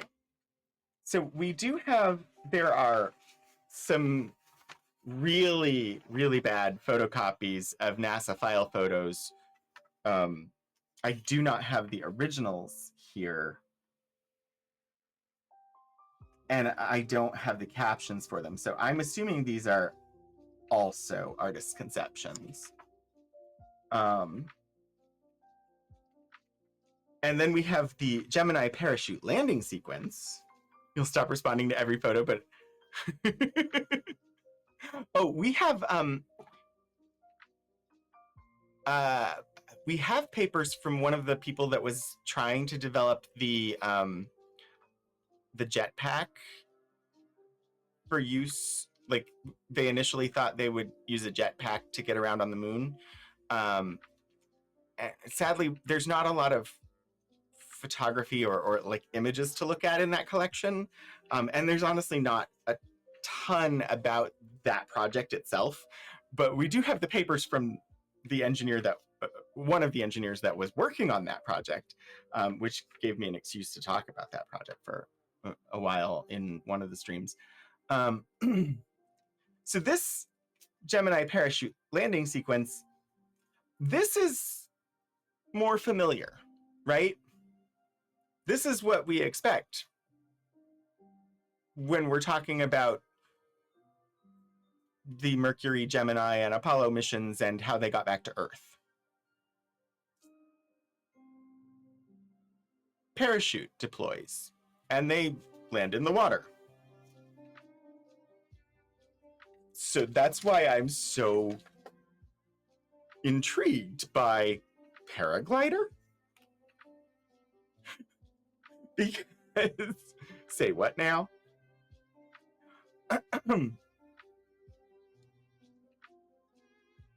Manned spaceflight. These are pages from Manned Spaceflight Engineering, Design, and Operation. So this set of papers, as noted at the beginning of the stream, a lot of this was research material that James Dean gathered while he was working on illustrations for Michael Collins's book, which is why we end up with pages like this. So this isn't like original to his time at NASA working on these projects at the time. It's him going back to help Michael Collins with a book about when they were at NASA. And anyway, it's still interesting. Yeah, the Smithsonian does have a video on the development. I'm fascinated. Special features of Gemini. Astronaut control.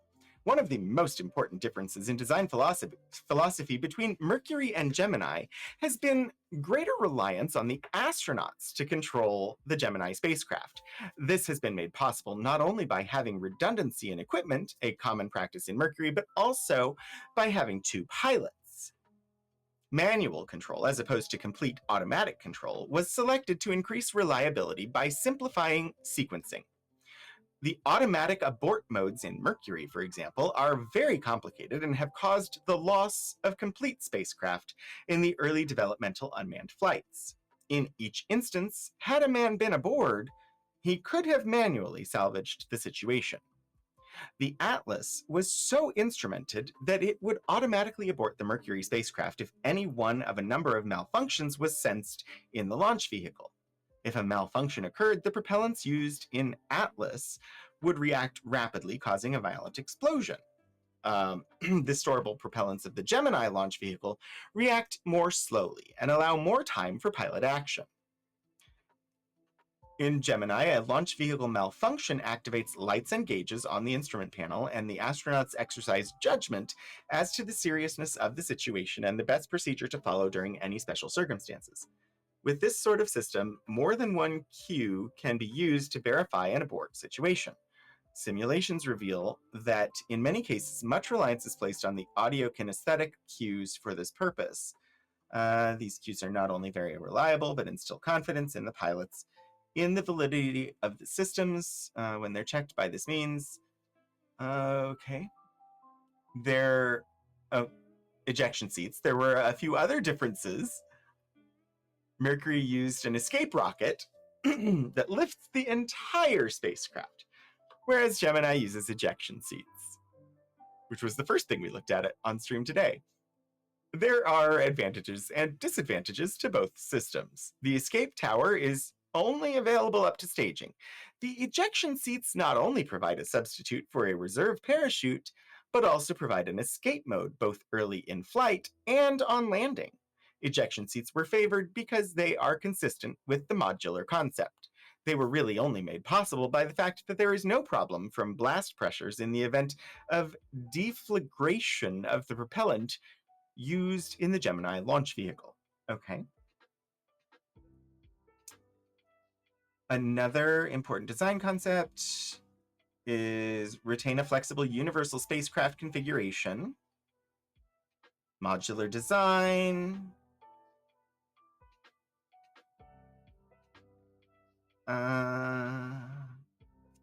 okay, we still haven't talked about the paraglider.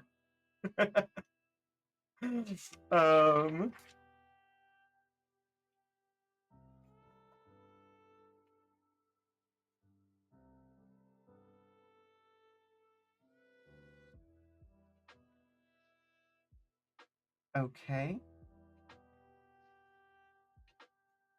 Okay.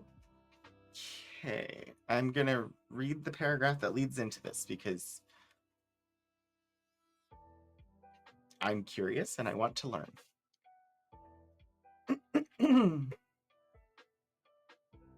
Another important design concept being pursued in the Gemini program is to retain a flexible universal spacecraft configuration.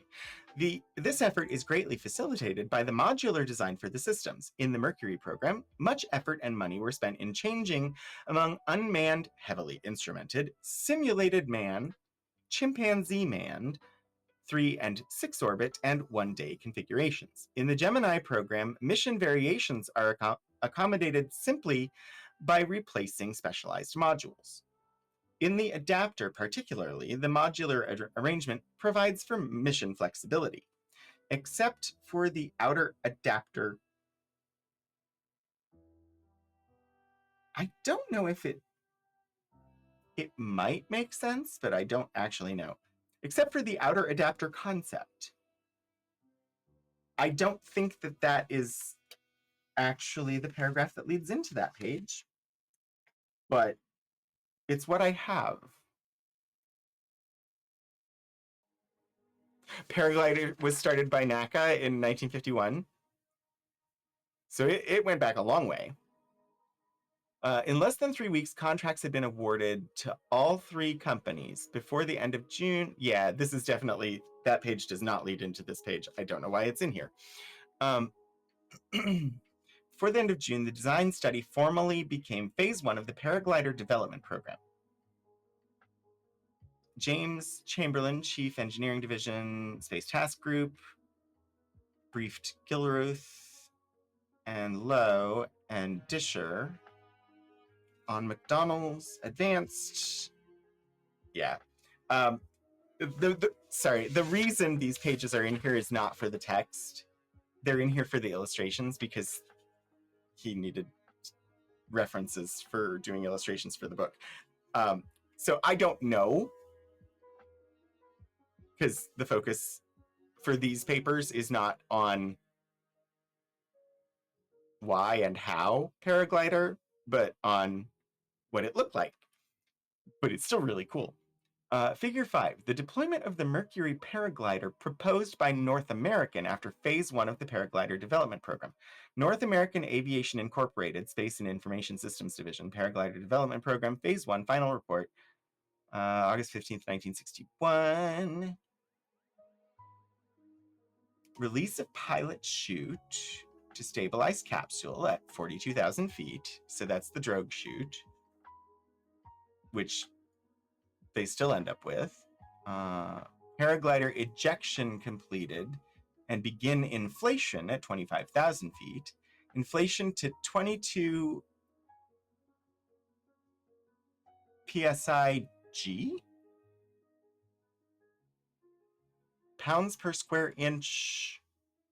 What is the G?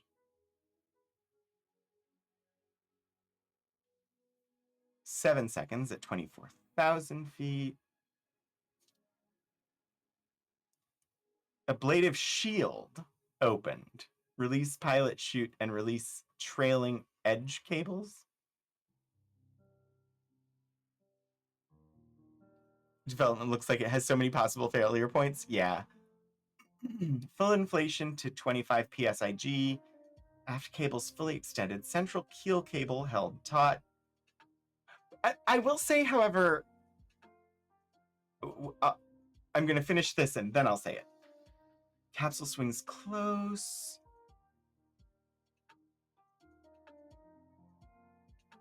Forward cables extending. Fully extended approaching glide. It is really an interesting concept to eject the paraglider. Honestly, there's not a huge amount of difference between ejecting the glider to ejecting a parachute. They end up ejecting a parachute, but paragliders definitely are a thing. Like, they tend to be like rectangular parachutes, and you've got cords and can control a little bit the direction that you're going to go. But those exist today. So conceptually, a paraglider is possible. The ejection and deployment system here, a little bit more complicated than just a standard parachute. But modern missions, like well in advance, well in the future from 1961, modern missions have had significantly more complex deployment challenges to solve in order to reach success and have worked. If you look at like the Mars rovers, where they had to have not only a parachute but airbags that would expand and allow it to bounce, and all of that had to work for it to be successful. And so thinking through designs, complexity is not necessarily a barrier to success. Would this have worked? They probably could have made it work. Did it need to be this complicated to achieve the goal? Clearly not, because they ended up going with a regular parachute. And the project moved forward. Wonder whether the upper limit of height, or what the upper limit of height would have been. So they actually have heights delineated on here. So the pilot chute deploys at 42,000, and then they start to deploy the paraglider at 25,000 feet. And the plan was for it to be fully engaged at 20,500 feet.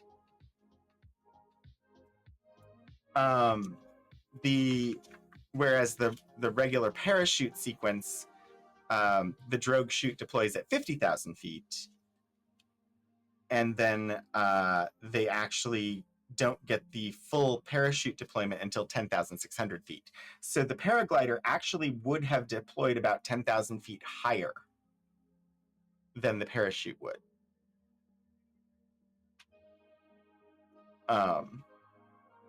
But honestly, interesting.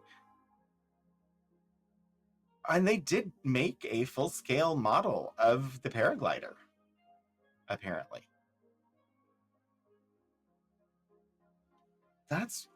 I did not know anything about it. Just in my off time, I watch like lots of documentary stuff about NASA and these programs because I find it interesting. And like recently I've been watching like the Smithsonian Channel stuff, which is the only reason I know that Gemini 6 was supposed to rendezvous with the Agena, but when they launched the Gemini 6 Agena, it blew up. And they quickly changed plans, launched Gemini 7 early so that Gemini 7 could be used as the target for the rendezvous that Gemini 6 was scheduled to do.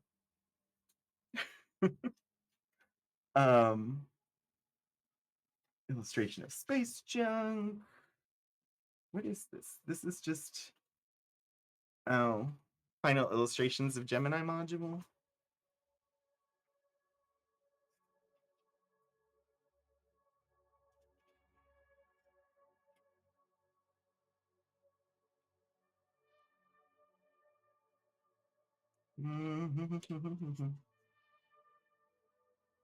Oh, so here we have like what he ended up putting together for use in the book.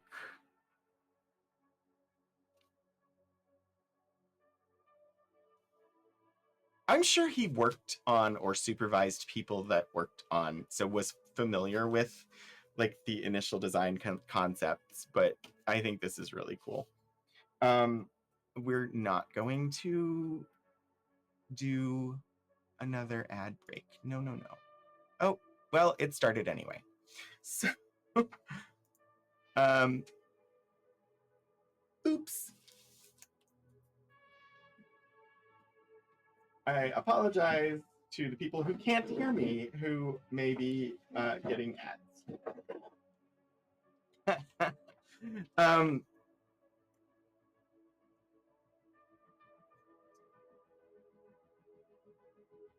Just as a final thing here, we have this illustration that was separated just because it's larger and needed to go into a different box. But that is the Gemini module, illustrated by James Dean. It's really well done. I'm sort of killing time waiting for the 3 minutes of the enforced advertisements to clear so that we can close things out. But it does sort of look like a wicker basket. It is really like the design.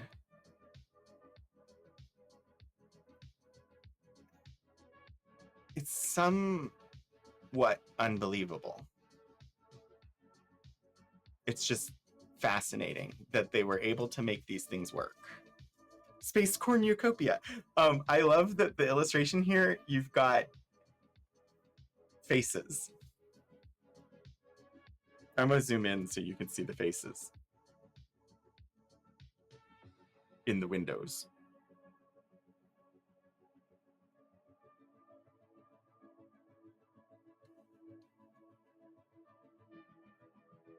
We actually have in the Michael Collins materials, we have a window that is that shape. And I don't know for certain whether it is from the Gemini missions or from the Apollo missions. I know I showed it on stream once in the past.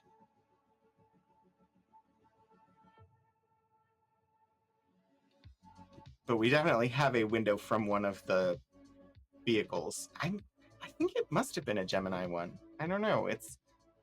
It was definitely that shape, and it was definitely charred from re-entry. But yeah, they're smiling, which is nice. It's a nice little touch. You can see the astronauts there in the module with the smiles on their faces. I like these materials. Like, none of them are quite what I hope they'll be. None of them are quite exactly what I want to look at, because I would love to see like the actual work he did doing designs for NASA, but if I poke into it, those are probably at the Smithsonian and make much more sense there. We have a variety of NASA collections here for two reasons. One is Michael Collins, and the other is trying to remember his name. It's gonna take me a second. Ground control during the Apollo missions.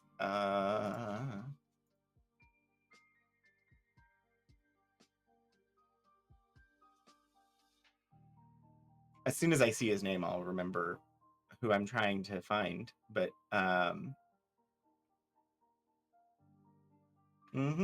Chris Kraft. Chris Kraft was a Virginia Tech alum, and he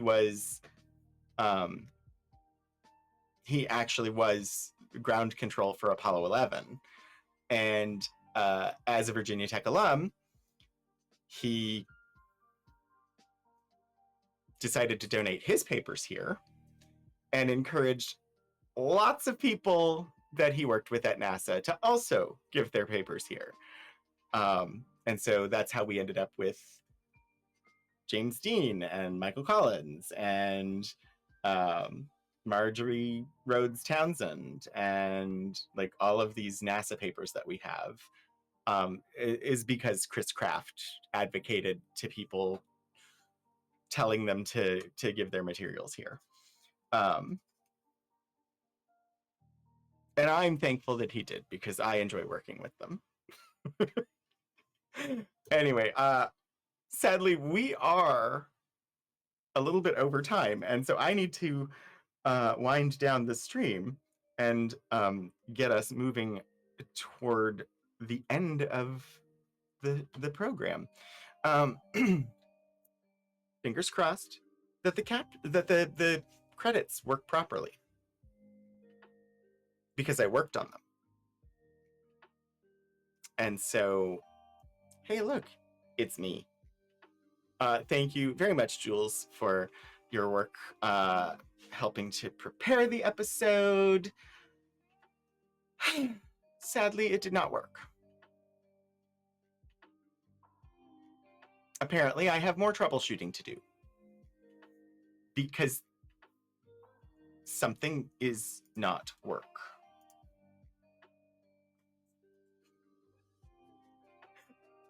I don't know. I don't know what happened. 1 second. we'll try it and see. I created it. It's supposed to work. Eventually, it will. But honestly, is it really a stream with no technical difficulties? Okay, that shows that it has updated, so let's refresh and see if it actually did what it is meant to do and put in all the credits.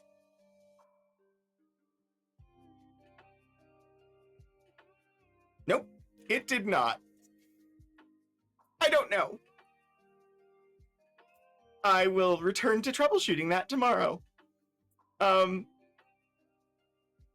in addition to thanking Jules and mentioning that the music is from Lo-Fi Girl,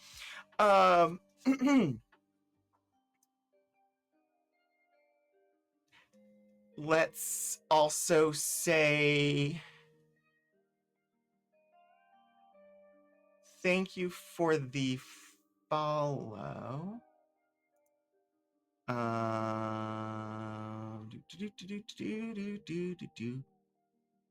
and find everything.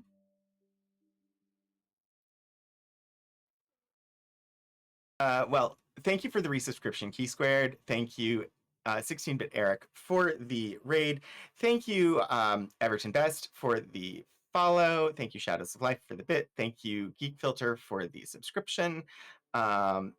And yeah, thanks to my mods for being here and to all of you for joining. Let's go ahead and get a raid going and find somewhere else to experience wonderful content here on in the Twitcherverse. Who's a oh, indeed. I told it to mute that and it didn't.